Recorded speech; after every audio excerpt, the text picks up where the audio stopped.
The book of Nehemiah, chapters 2 to 6, tells the story of Jerusalem's walls lying in ruins after years of neglect and invasion. Nehemiah, a Jewish exile serving in the Persian court, receives permission from King Artaxerxes to return and rebuild. When Nehemiah arrives, he surveys the damage quietly at night, seeing the scale of the problem. The walls are broken, the gates are burned, the city is vulnerable. He gathers the leaders, priests, merchants, and ordinary families, sharing his vision and the king's support. Inspired, they agree. Let us rise up and build. Nehemiah assigns each group a section of the wall near their homes or businesses.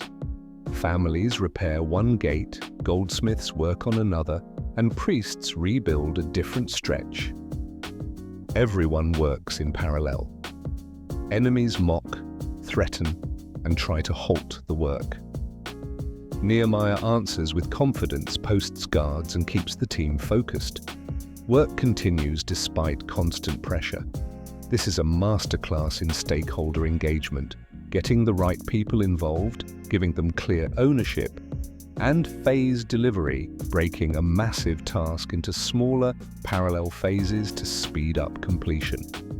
It's the same approach you'd use in a big renovation. Electricians, painters, and plumbers each handling their part, so the whole project finishes sooner. In just 52 days, the wall is complete, the city is secure, and the people, once discouraged, now stand united and proud.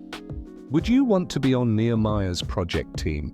If you enjoyed this, share it with a friend and subscribe at www.youtube.com/CharlesMentorTips for more project management tips from everyday life.